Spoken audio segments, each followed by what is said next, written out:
Welcome back. We're at episode 12 of the Eric Z podcast. I'm your host, Eric Zamora. When we're not speaking to amazing guests every week, I'm also a full-time realtor with Rennie and Associates Realty and a founding member of the Villani Zamora Group, where we service all of your real estate needs. So if you ever want to find us, we're on all the social media platforms, YouTube, LinkedIn, Instagram, Facebook, you name it. Search up Villani Zamora Group, send us a note, and we're happy to connect anytime. So today we took a deep dive into everything about the rental market and property management here in the greater Vancouver area. You know, the rental market can be very intricate. You know, there's always lots of changes that happen on that side of the industry, especially on policy changes. We saw quite a few policy changes take place. And also upcoming policy changes that we'll dig a little bit deeper into in the conversation. So I was really excited to bring Keaton Bessey.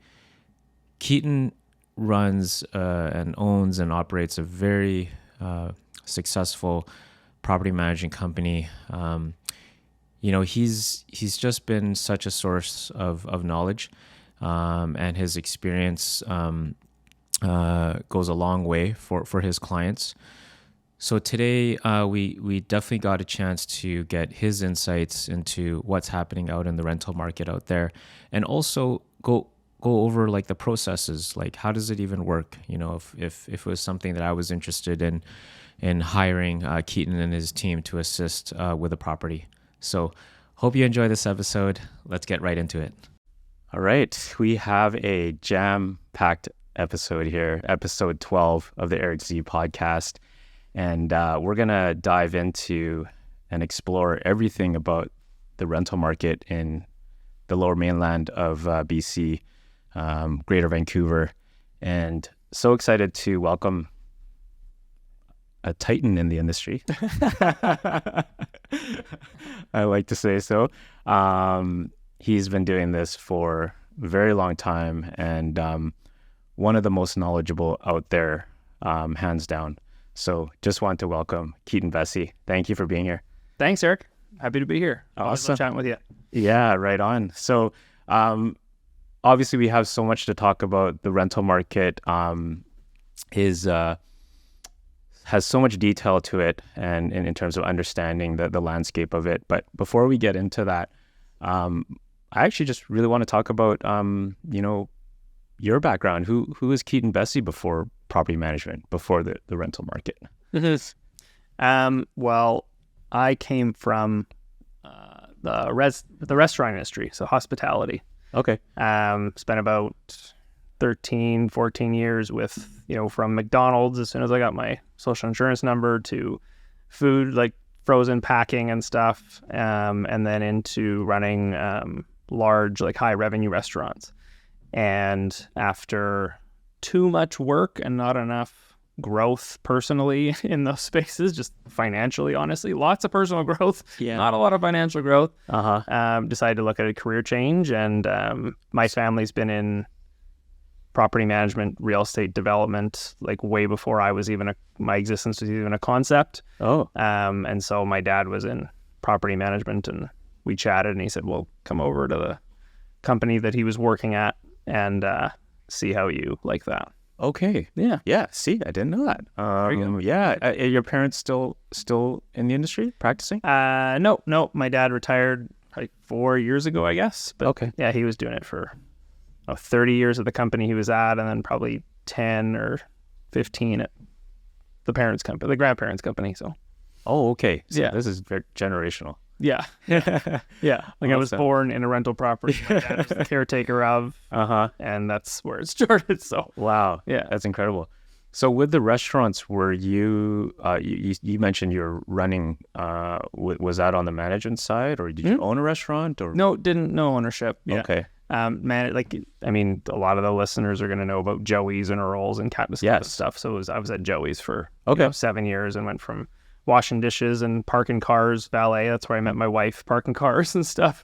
And then got into, managing like a $7 million business with 100 staff, and management and all that kind of stuff. So Okay. yeah. And then you transitioned. You basically sounds like it was a very smooth transition just because of your family. You were always around it, right? You kind of soaked it up through the years, right? Yeah. So, yeah. So then you went on and started your own. And I always like to talk about this part because, being business owner is it can be very daunting, right? And you're kind of stepping out into that whole like, okay, I'm my own boss and this is all on me, right? So what can you tell us about your company? How is it structured? Do you have team members?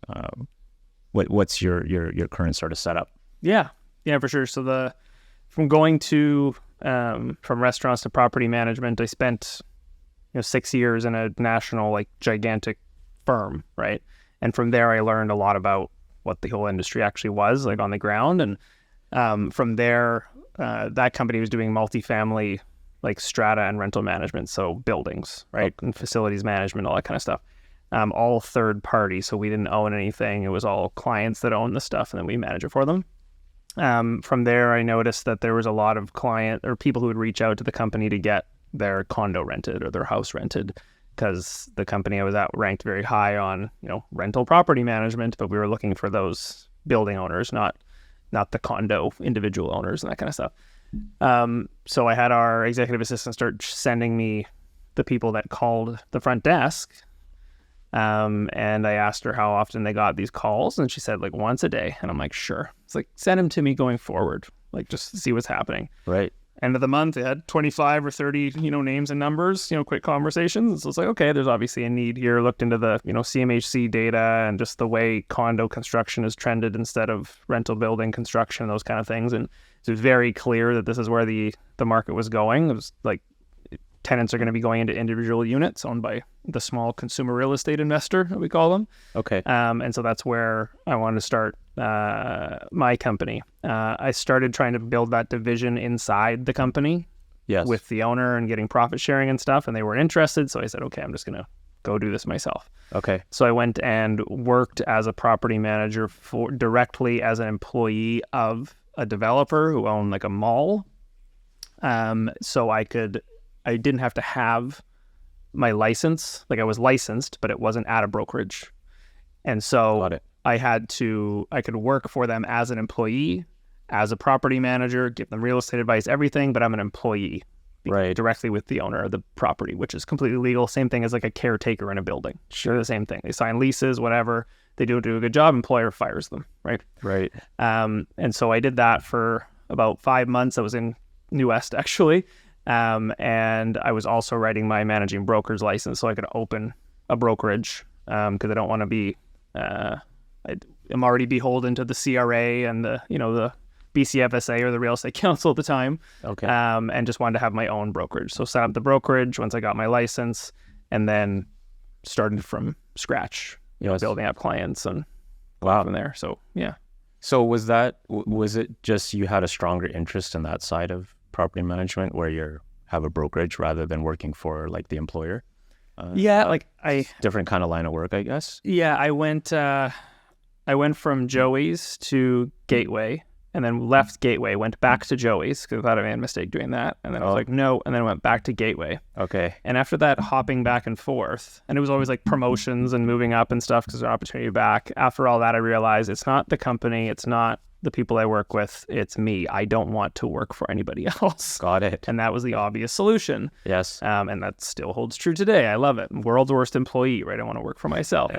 And so the plan was just to be, I also like learned that I like control. So not control over what my employees do necessarily. Like I want to give them all the freedom and stuff that they can have, but just control over how to kind of create my own situation and world as best I can. And one of those would be not paying, a big real estate brokerage a bunch of fees just because they get to hang my license there, right? So setting up the brokerage, lots of accounting compliance and that kind of stuff that had to get set up. It's not just hanging your license at a Remax or something and then going ahead and going. So no accounting support, no anything. I knew how to do everything just with the exposure at Gateway before, Yes. but it was like, okay, start from scratch. Yeah. So lucky to have my partner Juliana, who makes a good income, and we have very little to no debt aside from our like small mortgage on our condo. Yep. And we just said, okay, well, with Juliana's income, I need to make $1,500 a month just to make sure the house continues as it is. Yeah. I can make $1,500 a month in my sleep, whether it's restaurants, construction sites, bookkeeping. These are all things that I did while building the company up. Okay. And then I eventually landed a couple small rental buildings, which is not the initial goal for clients, but they provide larger revenue as far as fees. Right. So I picked up a couple buildings, and that was able to allow me to like leave doing any part-time side work and then focus primarily on the business. And that took like, I don't know, 18 months of like really going at it. And I love hearing those timelines. Yeah. Yeah. So it's almost like the portfolio was at a level where you were like, okay, yeah, this is go time now. Like, I can go fully with it. Right. Yeah, like we had, I don't know, $4,000 a month in revenue, and most of that was just going to me because our overhead was very little because it was just me, like an accounting program or whatever, right? So at that point, we're like, okay, cool. No more bartending, no more accounting, no more construction sites. Yeah. So with your clients that work with you, when you purchase an investment property and become a landlord, there's obviously a couple ways to go about it. You could manage it on your own, or utilize services from yourself. What would you say is sort of I mean, I understand why we've obviously utilized you. What would you say are the major differences and benefits of hiring you to manage their property? Yeah, the big stuff, and we tell people this all the time, like we don't try to sell people on our services. Yeah. Like you guys called me, right? Yeah, exactly. Yeah. That's the first thing out of our mouth, right? Yeah, sure. And so we do have some people that are just like, they're just all about the fee. Yeah, that's fine. Like I buy gas too. You might go to the next block because it's 5 cents cheaper a liter or whatever. But when you're hiring a property manager versus doing it yourself, people often think, oh, well, I'm going to take more care. I'm going to pay more attention. And then if I ask them, what does that mean? Give me some examples. They don't know. They'll stumble over a quick explanation and give some sort of theoretical scenario. And then it's like, great, I'm glad you brought that up. This is how you would tackle that scenario. And they're just like, oh. Yeah. You've helped uncover those sort of items that you just listed, right? Like they didn't realize it until they started talking to you. Yeah, exactly. Like, what do you do when the strata calls you at 3 a.m. and your sprinkler's head's busted off and your tenants are living in an Airbnb now? Yeah. It's like, oh my God, my tenants are blah, blah, blah. It's like, well, no, like think about your legal obligations. Do you have coverage for this? Was it the strata's fault? Was it your fault? And like as a professional management company, it's just another thing that's happened, and you have a process to it to make sure that the owner is put in the best position while the tenant occupants are still taken care of and guided. And most of our tenants are people who wouldn't have bought tenants insurance to start with, but the lease requires it. Yes. And coverages are in the lease, which are required. And therefore, we've had a few tenants that were like, I'm so glad I can live in an Airbnb and my insurance company's paying for it because a flood happened. Right. Yeah. So it's the tenant side and the landlord side. But just some of those things alone, like just from a client not being able to open their mouth because we're the first ones to get the information. Yeah. We've saved them, multiple years in management fees just from like one action. Okay. Right. And it's like, okay, that's the value, right? Yeah. That doesn't happen with everybody, obviously, but there's so many parts of the process of finding a tenant and screening and signing the lease and moving them in and then managing ongoing that an inexperienced owner just opens their mouth wrong and does an incorrect thing. Right. What is the correct way for screening? Because it seems like there's not like such a set criteria, I guess. What's your ideal due diligence for screening? I always ask, what is your required market, or what's your required rental rate? So Yeah. when the right way to screen is, what can you actually afford at the end of the day? It's like market rent is not a mystery as long as you have the right information. So but it's all private, unfortunately. So the MLS, you can see all the sales data and everything, right? Mm-hmm. Down to the dollar, right? Eric, how much do my neighbor's place sell for? Down to the dollar, right? And that's fact. Rental, you don't have that information unless you go like send a letter to the landlord because you have their address on land title and hope they answer you, right? There's no way to find that information. So we have that information. Colleagues have that information. And the reason I go into that is because people will come to us with a 1-bedroom apartment in New Westminster or New West today, brand new to 10-year-old, 550 square foot, 1 bed in New Westminster is going to rent for $2,200 a month. Just period. That's what's happening today. Yeah. Right? Yeah. The caveat is this goes to a tenant with a take-home pay of 3 times the rent, a credit score. We don't necessarily, we look at the credit score, but it kind of tells us what's going to be in the report. So this is telling us their ongoing, their open loan balances, their car loans or credit cards, and are they paying all their bills on time as agreed? And that's what we're looking for. That's the main thing, right? Yeah. Checking the court search registry and then verifying the information they've given us through their reference calls, right? Their employment and their landlord. If they're self-employed, we're looking at like a T1 personal tax return and verifying their information online or with vendors or suppliers or whatever. If they own a home, we're pulling land title. Okay. Confirming that they own the home, right? Okay. So that's our screening process. It's pretty substantial compared to what an individual landlord might do or what a sloppy property manager might do. Yeah. The reason I said a thing about the market rent is that is the market rent for property diligence, in my professional opinion. Can I get someone to sign a lease for $2,500 for that same apartment? Yeah. We just start dropping these things. And every time you drop one of these requirements, you increase the rent, but you also increase the risk. Right. So where do you want to live? And most people that call us, they don't want risk, but they want maximum money. And I always tell them, if we knew how to do that, do you not think we would already be doing it for everybody? Yeah. It doesn't exist, right? Yeah. Until we create it. So that's kind of that's how the screening process works. And that's how we talk about it with people. But we're not going to drop a requirement for a client. We will drop a client before we drop a requirement in screening. Got it. Yeah. That's words to live by. Yeah. When you check with an employer, is it checking certain criteria for that? Like how long they've been there? Or are you just kind of looking for their sort of, comments about like working with them, something like that? Are you looking at different factors or? So I posted this on Twitter a couple weeks ago. Yeah. You don't do references to make sure that other people like this person. That's not why we're doing it. Yeah. You do references to catch the person in a lie. Oh, I see. So we'll get a pay stub or a signed employment contract or a tax return, basically. And then we'll call their reference and confirm like, hey, this person has applied for our property. They work with you apparently. Do they? Yeah. Okay. What is their income? I have their pay stub in front of me. Do you want me to give you any qualifying identification numbers on this thing to make sure that you're okay giving us information, or let us know if they need to tell you to like release this to us or whatever, right? Yeah. And people are fine with it. They just, they answer because they know we're looking at the pay stub. And so it's like, can they work? Like, it looks like you guys are based in Mississauga.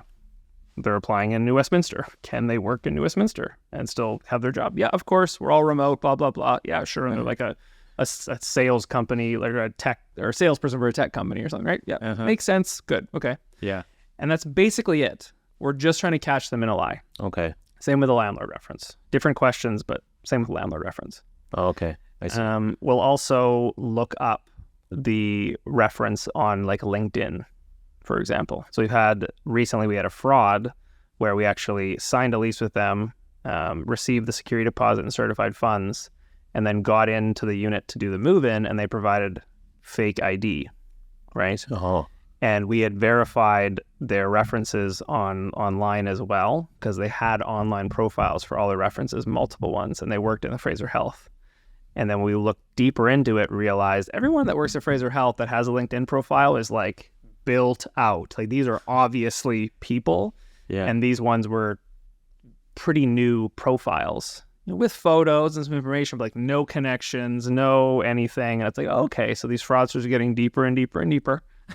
Right. But that was kind of a red flag for us. However, the ID was fake, so we got to keep their security deposit, give it to the owner, didn't rent to them, even though we had a signed lease. But who is it? They can't prove it, so there is nobody. And so now we re-rented it to somebody else.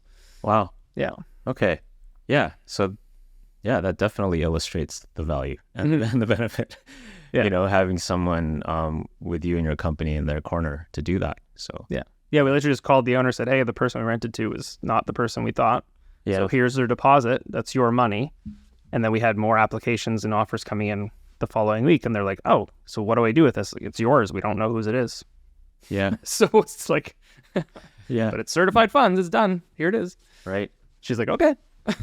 Yeah. Wow, that's interesting. So with the time that you've been in property management, you've obviously seen the landscape change so much, probably pretty frequently.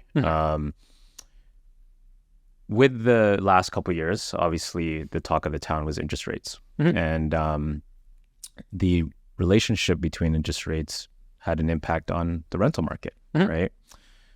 Which we can talk about.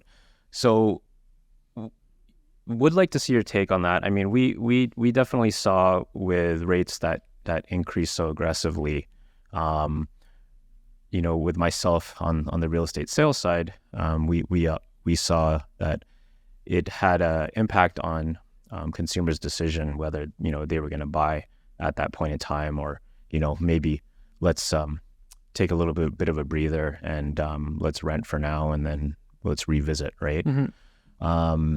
So we saw that happening a lot, but now if you can tell us a little bit about in the last few months, because it seems like the rental market has changed. And you know, I get this question all the time, like what's going on? I haven't received a phone call on my posting, and I'm hearing that a lot lately. So what are you seeing out there? Yeah, so for like it, I will never know the answer to this, but I assume that the rental rate, like the last, like Q4 of last year, had something to do with interest rates. I can't quite plug that in together, but it must, just because of the trend, and then now how slow the rental market was. Like you mean about like the Bank of Canada announcements and stuff like that? Yeah, just like ripping up all of last year, right? Yeah. So seasonally, traditionally in the rental market, you've got, you know, if you have a graph, it looks like a very boring picnic table, right? It's just like from January, it heads up to about March, April, and then it kind of hangs out pretty busy there, and then Labor Day hits, and then you drop off. Okay. The last couple summers in Vancouver, it's been like a picnic table that a grenade went on underneath it. So a grenade went off underneath this. You got this lead up, pretty busy spring and stuff, and then this like massive explosion here, and then kind of drops off steadily into Christmas time. Okay. And 2022, just completely nuts. Rents had no pressure after like Labor Day, but just held, right? Yeah. 2023, rents had crazy pressure through, you know, July, August, and then September hit. And after Labor Day, it was almost like our marketing wasn't working at all. Like just like our normal put ads up, people inquire, you show the property, right? Okay. Constantly looking at like, are people clicking on the ads? Like we're going deeper and deeper and deeper as far as we can go to like, what is actually happening? Like we look at it all the time, but it was like, how, like, why is this showing up so weak? And, you know, called around colleagues, like other property management company owners and stuff. And they're like, thanks for calling, man, because I was feeling the same thing and I was freaking out a little bit. And it's like, okay, it sounds like it's everywhere. Yeah. And the biggest difference, which we have like, you know, data on as well, is kind of like the average. It's funny, the amount of people that told me oh, Keaton, it's seasonal. Don't worry about it. It's like, yeah, I've been in the business for a long time. I know the seasonality of it. You know, Yeah. you just bought your first rental property. Yeah. It's fine. It's okay. Just I'm telling you what's going on. Yeah. And so seasonally, usually we would have in the summertime, you do a 3 or 4 hour day of showings. We don't do opens like realtors. We do individual private 15-minute showings, right? So on a 4 hour day, you'll have 4 showings an hour. So 16 showings. Yes. And we'll fill that up on most properties in the summer. Just Okay. when you get to the winter times, like after Labor Day, it starts showing up like, 4 to 6 showings, which is like not crazy busy, but there's still activity there. You're getting applications, you're still renting the properties. It's just you have less people coming, so it's a little bit slower to actually close that up. Great. That's normal. Okay. This last like Q4 2023, it was like maybe 1 or 2 bookings, and half the time those people aren't showing up anyways. When did that start? It September? was like after Labor Day. Yeah. Okay. And just the whole And that continued on till December? brutal. And so we were dropping, we normally go to market at a higher rate than we expected to go for, because clients want that and we want the market data. So everybody's happy to do that. Yeah. We know it's going to be slow at that rate. And then we come down to where we know it's going to be busier unless we get lucky. And you do get lucky depending on how much pressure's in the market. So we always drop and then it's gone. Okay. It's very standard. This is literally how we set up our marketing process. Up, drops, gone. Up, drops, gone. Yeah. And so through Q4, it was up, drops, Drops a bit more. maybe drop another one on a couple of properties that, weren't, super ideal. They had a little bit more wear and tear than normal, but like, it was very, very different than normal seasonality. But now it seems like we went up like 15% last year, probably came down 10 in the last like 3 months of the year. And then now rents are like holding there for now. It's like the first, like after January 8th this year, it's like been pretty steady. It's like, okay, good. We're back to like normal seasonal activity now. Yeah. But the rents have come back down from their like crazy, insane August all-time highs. So what is your opinion on what was contributing to that? Like if you were telling somebody that this is not typical seasonality, so it must be something on a macro level. It was like 3-4 things. This is what I'm, again, theorizing. Sure, yeah. So how were transaction volumes, from July to October, November? Garbage, right? Yeah. Horrible. So that's one. Less reasons for other people to be moving, right? Okay. Vancouver has such a low vacancy, such an incredibly high occupancy rate that when somebody moves, traditionally that means somebody else is moving. Yes. And so if there's only 2,000 transactions in a month instead of 6, there's just less people moving in the region, right? Okay. So that's the first thing. Okay. Secondly, it was pretty well shared, like through the stock market and everything, that companies are tightening up their budgets. They're not growing. They're laying people off. They're not expanding into other areas or other opportunities. It was just like, okay, let's tighten up these income statements, make sure we're still delivering a profit to our, investors, but we're not spending on labor and all that kind of stuff. Got it. Right? So there's a question mark about employment and stuff like that. Yeah, so there's less people moving to go open up a new division somewhere. There's less people moving up, more people moving down. So maybe just like staying and living off their emergency fund or their credit card or moving back in with family or whatever, and a place will open up and sit vacant, right? Got it. So there's that. There is the fact that just like in Greater Vancouver, there was a lot of pre-sale, like large projects completing on the pre-sale side. Yes. From like August to November. Okay. And more supply. More supply. But even more interestingly is that these owners are completing at 6.5% interest rates. Right. So they need a high rental rate. And they've just closed on a unit that's $1,200 a square foot or $1,400 a square foot. And so they're all sitting around looking at their numbers like, well, we're just coming off a summer where Daily Hive's telling us that the average one-bedroom condo is $3,000 a month in Vancouver. It's not. Just full stop. It's not. They're a media company. They're not a real estate data company. So they're coming off of that and they're like, okay, penciling. It'll rent for this. So when we're like dropping 2 or 3 times, like the market was way slower than we anticipated. Yeah. But the owner's expectations were way higher. Yeah. than they even knew, because they're looking at way higher costs, incredibly low supply, but they're kind of coming into this area where there's hundreds of units coming on the market at the same time. Yes. And these are all brand new units, so top of the market rents. Yeah, right? because exactly, because it's unlived in and quality's higher, probably nicer appliances. Yeah, and these are large communities like the city of Lougheed and things where they have, and like in North Burnaby along like in the Brentwood area as well. These are all brand new, high-end amenity communities that people want to move to. Yeah, right? yeah. But the owners want significant premiums on the rents, and we just tell them no. Okay. Yeah. They went for it anyways. So right. yeah. Okay. So with this sort of I guess is a blip in a sense, right, for these last few months, was that behavior still happening on like the more micro-sized homes, like a studio, maybe a junior one bed? Yeah, it's still $1 per square foot. Still no appointments, nothing like really Super slow. much quieter. Wow. Super slow. Interesting. Yeah. Okay. Because the price is too high for the few people that were looking. Yeah. And the units that were posted maybe sitting vacant, but they're in like stratospheric rents. Yeah. And so on the rental platforms, if I'm out there looking at like, okay, I know rents are expensive in Vancouver, my budget's $2,500 or whatever, and everybody's asking $32, I don't even see those listings. Yeah. Because I've filtered them out. Yes. So I'm looking at basically nothing, right? Yeah. But if I took that filter off, you're like, oh, there's tons of availability. Yeah. But people don't always do that, or they're like, why am I going to go talk to this person who wants $3,200 a month when I think it's worth $25? Yeah. I'm not even going to insult them and waste their time on that, right? Okay. So does the activity in the rental market follow very closely to like the buying and selling market, in the sense that, a lot of people don't necessarily like to move during the winter time. Most people like to move during summer.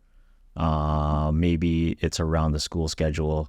Does that have a lot of control over like when people will decide to rent? Yeah, in general, yeah. So like the only thing I would say is that the transaction volume in the summertime in rental is still very, very busy, where it slows down before September in the sales market. Right. It kind of like holds up instead of dipping and then going back up, kind of like a camel, right, with the sales market. Yes. Yeah, but very similar. Yeah. Very similar.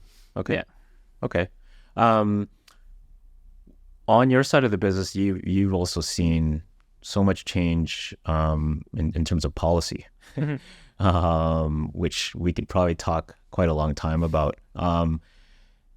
Now, the most recent, so we had gone through policy change regarding banning, prohibiting rentals, right? Mm-hmm. That was kind of like when a lot of these major changes were happening. Banning rentals. Yeah, banning rentals, exactly. Yeah. And now there's the upcoming one about short-term rentals, also another ban. When that sort of came about on the banning of rentals, did you see any impact from that at all? Way more conversations than anything. It's something to talk about. Yeah. Okay, but nothing on the actual transactional side of the rental market. We now have a few clients that were in a building that had rental restrictions before and now can't, so they can rent them out. Yeah.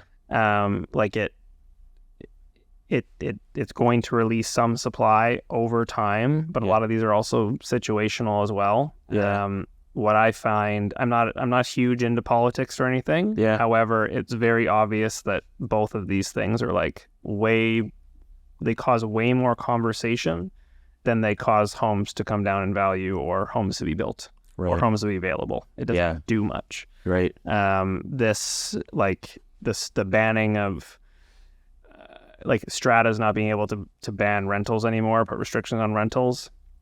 Strata managers were going nuts. Strata lawyers were going nuts. I had the opportunity to sit with, I went to a property management, like a large Christmas lunch for an association, and I just registered myself. I didn't get invited by like a vendor or anything, and I didn't have like a table to be assigned at. And so the association put me at the lawyer's table. Okay. And so it was me and like 11 strata and rental lawyers, which was a blast because they are arguing about all this different stuff over like a turkey lunch. Yeah. And I got to be in there, but also like fire around stuff because it's all new. And so I know operationally how it works. They do as well, but they're sitting in the side of getting all the phone calls, people freaking out about stuff that hasn't happened yet. Yes. And I'm talking about how I think it's going to roll out. And we had a very interesting conversation. And the whole point of it was like, this is just causing way too much conversation and not really changing anything. And some of the lawyers had some good points with like, they had like one guy got off the phone earlier that day with a client who said, we have rental restriction and, how dare the government come in and tell us how to have our property. And we're just going to have all these horrible tenants living in our community and blah, blah, blah. And the lawyer said, well, I know you guys have a rental restriction and you're only allowing 10 units in your building to be rented. But there's only been 5 units in the building rented for like 10 years. Right. Yeah. So you already allow more rentals and nobody's doing it. Yeah, exactly. That's such a good point. And there's so many of those situations where it's like, sometimes the rental restriction is maxed out, but like people also buy into a unit or a building knowing there's a rental restriction and they're going to live in it. Right. So why would they just be like, I'm just going to uproot my entire life and rent out my condo now? It doesn't make any sense. Yeah. Yeah. So some stuff came on the market because people bought into those buildings. Some stuff came on the market because you just had the option now. Yeah. But we have very few clients, way more conversations than actual like houses coming to the market from that. Yeah. Yeah, exactly. It's almost like you just said, it's almost like contrary in a sense that they propose that change to quote unquote like add more supply. But with your example, there was options already there. So it's like, and like, it's like, did it really change anything, right? And any large strata management company has like, there's, for anybody listening that has a rental like condo, they have to submit a Form K, right? So it's the tenant's contact information and confirmation that they've received the bylaws, they've had time to review them, and they will abide by them and will be penalized if they don't. Basically, it's just one form that gets sent to the strata. And in the back end of the strata management companies, in their accounting system, they have basically a Form K column if they look at the entire building, and there's like a checkbox. Yeah. Is there a Form K on this unit or not? Which means it's a rental. Right. And strata management companies can go in, pull a consolidated sheet, and tell you how many Form Ks were here, January, and how many were here July. Mm-hmm. Did that increase? Yeah. But I haven't looked at this data myself, but I guarantee you, because I'm on LinkedIn with a ton of strata managers, nothing happened. Because if it did, they would be like, oh my God, look at this huge spike in Form Ks and blah. It just didn't happen. So it's just like, it's gone. It's moot. Done. Right. Yeah. Yeah. Okay. And so if we segue into the one coming up on May 1st, which is the specifically for short-term rentals, like to get your take on that, because when that topic comes up about options where you could do short-term rental, right? Sometimes somebody would want to make an investment into property, and that's a style they're accustomed to, and they're looking for opportunities where they could do that. But whenever we look that up, because it's hard to find like where you can actually do that, and there's not very many options like that can do that currently. So introducing a rule like that, already, if you look at the greater, area here, it's not like it's changing for that many buildings, by putting that in. Maybe a little bit more in Kelowna, because they have a lot of, resort style vacationing and all that stuff up there. Do you see that also not necessarily impacting much by introducing that change? Yeah, I don't see it a lot for a multitude of reasons. How so? With going to your point, when you're looking at a strata building or a community or whatever for one of your clients to buy in for a short-term rental, you're looking at the bylaws, obviously, to see if they can do that. And I know it's well known amongst realtors which properties are allow this. Right? Yeah. You guys all know that. It's pretty easy to find the information. It's all just like private confirmation. Yep. Then you look at the document package. Yeah, we're good. Yeah. But that's only 30 days or less than 30 Less than 30 days, yeah. So these are not tenancies by legislation. The Residential Tenancy Act only applies to like housing agreements of 30 days or more than 30 days, whatever. Yeah. And below that, it falls to it's like Hotels and Lodging or Innkeepers Act or something. And the act is like this big, and basically it says the innkeeper can take all your stuff and throw it in the garbage, and you have to leave at any time. And that's the whole thing. When the Residential Tenancy Act is like this endless diatribe of stuff that continues to change all the time. Yeah. And so when you're looking for your clients for short term, stratas can still restrict an Airbnb style like lodging situation. Right. Yeah, they can still specify that. Yeah. The Residential Tenancy Act does not have the jurisdiction to even touch that. Stratas are allowed to, and the Strata Property Act still allows them to do that. Yeah. Anything beyond that, the Strata Property Act can't touch because the government has already said you can't. It is a restriction. Yeah. So a 31-day tenancy, fine, right? Yeah. Do these monthly tenancies, which you can do on Airbnb, right? Yeah. With this new rule, which is, BC-wide, Burnaby's already done it. This is 90 days, which is unnecessary. Honestly, I don't really understand why they're doing 90 days. But it seems to all be based on this study that McGill University did. Yeah. And if you guys want the link or whatever, let me know. And I can. You can put it in the show notes or something. Yeah. And it's a study that the first page of it kind of says, hey, there's 28,000 short-term rental units in BC. Like, wouldn't it be great to have these come to the long-term rental or first-time home buyer market? And like, this is how it's worded. Okay. Yeah. Yeah, 28,000 homes is good. That'll do a lot of help, right? Yeah. But then they also have all the data that they collected, which completely contradicts this like first page kind of shout out. When you get into it, you realize that about 10,000 of these units are not all the time.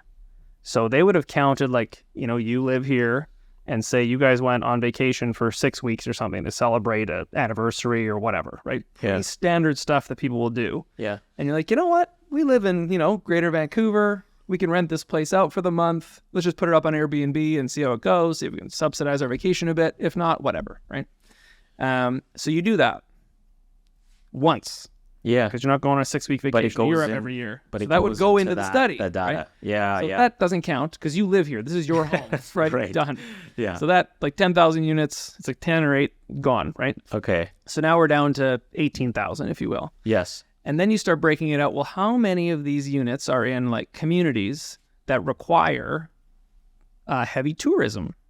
Okay. Okay. Yeah. So Whistler. Yeah. And like ski resorts and stuff on the Sunshine Coast and all these things. It's another, 8 to 10,000 units. Yes. Okay. Yeah. So now we're down to like 8. Yeah. And then you break it out by municipality. So, okay. So you're looking in Burnaby, 800. If I were to drop 8 100-unit apartment complexes in Burnaby now, Yeah. they'd be absorbed in 90 days, and then we're just back to square one. Yeah. Okay. Yeah. Vancouver, 3,200. Okay. If I dropped 32 100-unit apartment buildings sporadically all through the city of Vancouver proper, Yeah. they'd be absorbed in 90 days, and then we're back to square one. Right. Yeah. That's what we're talking about. Yeah. That also has the assumption that all of these units would go from Airbnb to long-term rental. Yeah. If you called up a hotel and said, hey, hotel, I'm the city. You now have to operate this building as an apartment building. Thanks. Have a good day. Click. The hotel goes, okay, well, we live in this ridiculous political environment, so it is what it is. Let's go look at our income statement now. And we're bankrupt. So done. It doesn't pencil. That's the whole point. Okay, I see. Most of these people, clients coming to you guys and saying, I'm going to do an Airbnb or a corporate rental, like 2 and 3 months at a time kind of thing.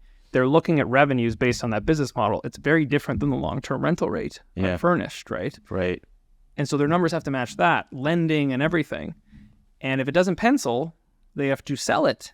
Yeah. They're not just going to keep it. Yeah. So it's going to be sold off, right? Yeah. It's likely going to be sold off to either an investor who's going to rent out these units because they're studios and one beds traditionally, or a first-time home buyer fine. Yeah. But that assumes all these units are going to come onto the market like that. Right. But looking at just Vancouver, Burnaby, and Surrey, it's like 6,000 units, okay, Yeah. that on this study. Okay. That's one good month of sales in Vancouver. Yeah. That's true.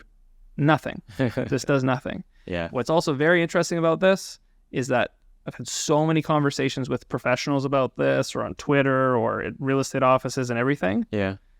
Nearly no potential clients calling about it. Yeah. And that's been verified by like other property management companies that we deal with and many other realtors, where it's like people want to talk about it, but it's not like people calling being like, what the hell am I going to do with this thing when this issue comes up? Yes. And so the final point that I have is like Vancouver's already had these rules in place for a long time. They don't do much about it.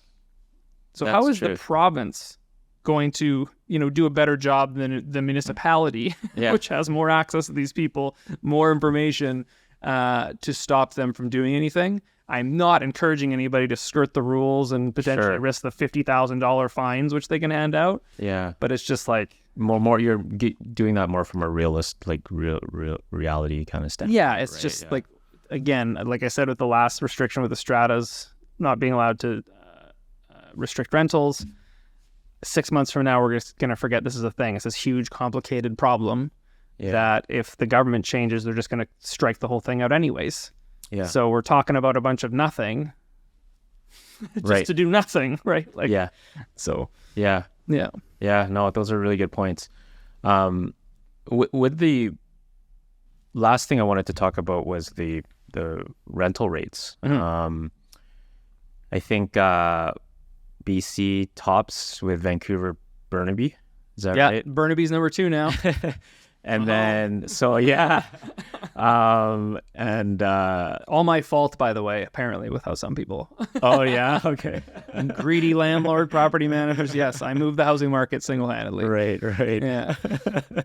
And then it goes into a long list of Ontario after that. Yeah. And then I think it comes back to like Victoria, like way down the list or whatnot. Yeah, interesting about Burnaby. So that are they basing this all on a consistent sort of benchmark of like a certain size home? Like how do they measure like these are the top? Is it just on one beds or what do they do? So if I had less to do, I'd make more of an inquiry into this. It's basically zumperrentals.ca. Okay. That's where what they're using. That's where these media companies get this information from. Zumper is US Canadian based? Oh, US based. Yeah. They bought PadMapper, which is Vancouver based. Oh, yeah, PadMapper. And so all their stuff syncs together. So if you're okay. marketing on PadMapper and Zumper, you're wasting your time. Just put it on one, it'll sync to the other one. Okay.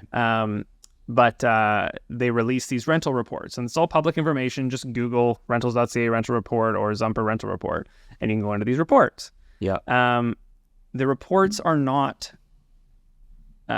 actual rents. They're not getting inputs from leases that are signed or from their customers that they're posting their properties online for. These are asking rents. Okay. So they're average. So it's not necessarily what asking rent was agreed upon. Yeah. It's average, not median. I'm pretty sure they state that in the thing. So it's average asking rents. Okay. So you asked why Burnaby? Yeah. Right. And talking about why the rental market significantly slowed down last quarter. Yeah. Right. Yeah. Lots of new builds. Okay. Okay. Yeah. Especially in Burnaby. Burnaby. Tons of pre-sale completions. Yeah. Go back and look at the average rental rate on those rental reports from August to November of last year. Uh-huh. They are asking rents. Okay. Burnaby was like 20% year over year. Yeah. In those months. It's not because everyone's just like, you know what? I'm going to move to Burnaby because Burnaby's so awesome. No, it was because a lot of developments completed at record high, or like, in the last 40 years, record high interest rates. And okay, got it. They wanted the most money they could get because that's what they were told. Yeah. Right? And then this is compounded by zumperrentals.ca. Everyone's be like, oh, Burnaby's like blowing up, and it's like, hey, asking rents, but everyone's just like, hey, asking rents. But then they complain it's so slow. Yeah. Okay. So this goes back to what you were saying about how the new product will naturally ask for higher So then it's all being based on this influx of new construction coming in. It's asking rents. So my prediction would be that later on this year, Burnaby would start to see a significant drop in that year-over-year increase, if not go negative pretty soon, just because of that baseline blip. Okay. Kelowna used to be pretty high on that list, but I don't think it's suffering a lot. I don't think it's from there my now understanding. on that list. Yeah, we don't follow it a lot. I'm on a mailer from a great property manager up in Kelowna. Yeah. And she's got this great thing she's been tracking for like 4 or 5 years on Castanet, which is like where you post your property in Kelowna. Yeah. And she's been putting in like the number of listings and available each year and how rents are moving and stuff. And she's just tracking it internally somewhere. Okay. And so she puts that out, and I think they've had a pretty big spike in listings on Castanet over the last like 6 months or something. Okay. My recollection of me like looking at it, but Yeah. Interesting. Okay. So we're kind of just starting 2024 now. Still. What do you see next for you and your company? What do you have in terms of your goals for this year? So we're pretty close to hiring our 8th employee. So that would be like half full-time and then half part-time staff. Okay. We focus on building out, like the traditional property management company is portfolio-based. So you sign on with the property management company and like, okay, everybody, like here's your property manager, Eric. Okay, Eric, that's your responsibility. You go deal with all these clients, all these tenants, make sure they're rented out, repaired, all that kind of stuff, right? And then there might be, Shelly beside you. So Shelly's got her portfolio, her own clients, right? Yeah. And that's how the traditional model has worked. How we do things is like a team-based system. Okay. So probably very similar to how a real estate team trading operates. Like there's people that deal with leads, there's people that deal with final negotiations, there's people that deal with conveyancing and getting all the stuff together with the mortgage broker. Like I don't run a team, obviously, based on some realtors listening to this podcast, but there's a team that does certain things within that team, just like you guys have a team, right? Okay. And so we do the same thing. So with this new hire, we're splitting the management of the physical property from the management of the people.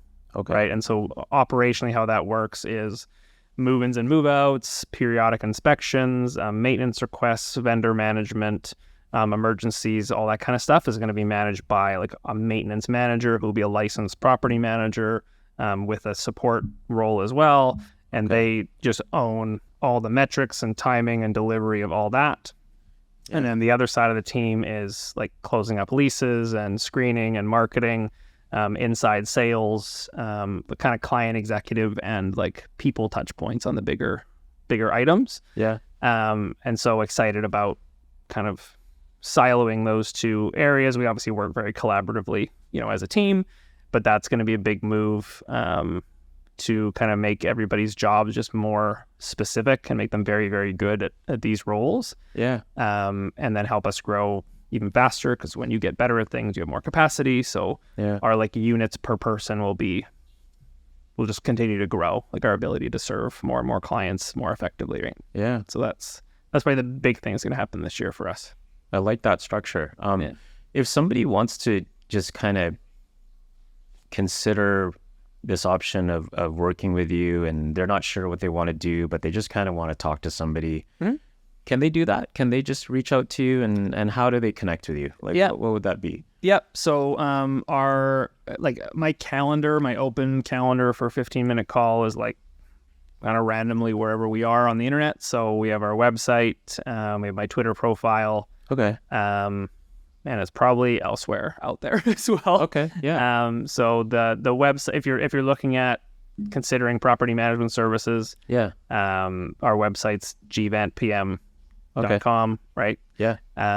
If you search property management Vancouver or property management Burnaby on Google, we're going to come up in the map pack, not the long list of websites, but the map pack that most people actually look at. We've got over 500 Google reviews over 2 different offices on Google. So we're pretty easy to find. And then my calendar will be in the homeowner part of the website. Okay. Right? So you go to the website, it's tenants, homeowners. Just click homeowner, go through that. It'll multiple places you can book a call with me. Okay. Yeah.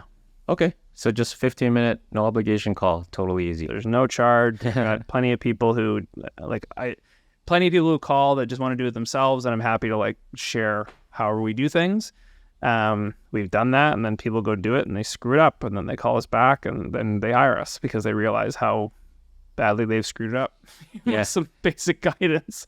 We don't lead them in the wrong way. It's just like, if you can do it yourself, like this is what we would do, and then they take that away with other assumptions, and Yeah. it doesn't go super well, or it works out really well, and it's okay. So That's awesome.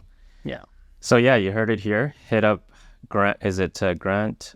Greater Vancouver Grant. Tenant and Property Management, and the domain is gvant.pm. Oh, GVant. Sorry, GVant. Okay. Yeah. Awesome. So definitely fill out a Calendly request. Calendly.